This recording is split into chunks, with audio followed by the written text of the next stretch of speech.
Eksodus, hoofstuk 15. Moses en al die Israeliete het toe die lied vir die Here gesing. Ek wil vir die Here sing, want hy is bowe al. Hy het die ruiter en sy perd in die diepsee gegooi. Die Here is my sterkte en my krag, wat my uit die nood gered het. Hy is my God aan wie alleen die eer toekom. Hy is my Pa se God, wat alleen verheerlik moet word. 'n Dapper kryger is die Here, wat alleen die naam van Here dra. Die strydwaarmag van die Farao, tesame met sy ruitery, het hy in die diepsee gegooi. Sy dapperste soldate het in die Rietsee weggesink. Die waters het oor hulle koppe gevloei, soos klippe het hulle in die bodemlose dieptes afgesink. Daar is geweldige krag in die regterhand.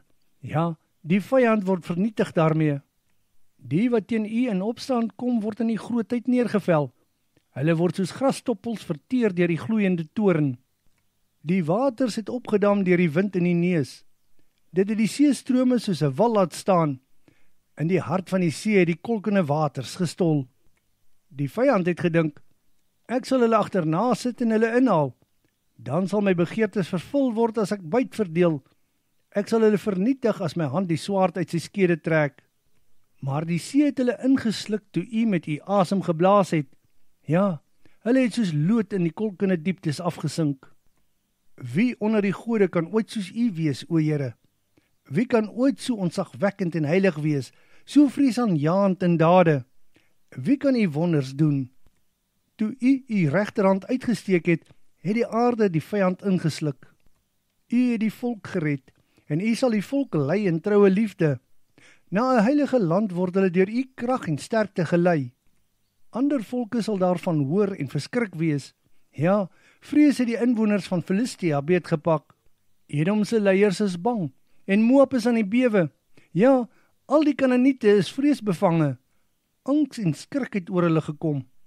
U kragtige arm laat hulle stom geslaan wanneer die volk wat u losgekoop het verbytrek. Na die bergland, u erfgrond, sal u hulle bring. Dit is die plek wat u vir uself voorberei het as ewige woning. Dit is u heiligdom wat deur u hande gemaak is. Vir altyd en altyd sal die Here regeer.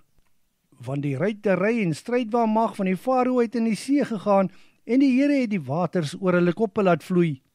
Maar op droë grond het die Israeliete deur die see getrek. Mirjam, die suster van Aaron, wat 'n profetes was, het toe 'n tamboerijn geneem. Die ander vroue het ook tamboeryne geneem en in 'n kringdans agter haar aangegaan.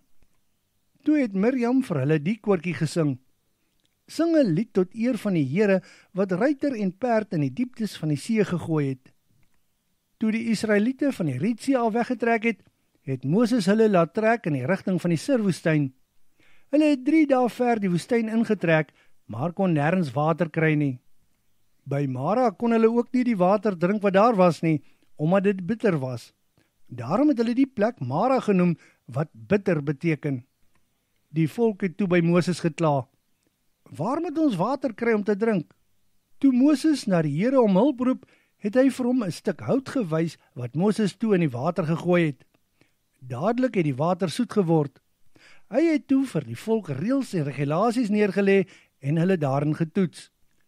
Die Here het gesê, luister aandagtig na die stem van die Here jou God. Julle moet doen wat reg is in sy oë deur al sy reëls en regulasies na te kom. As julle dit doen, sal nie een van die siektes of peste wat Egipte getref het ooit oor julle kom nie. Ek, die Here, maak gesond. Toe hulle by Elim aankom, vind hulle daar 12 fonteine met 70 palmbome rondom dit. Daar langs die water het hulle kamp opgeslaan.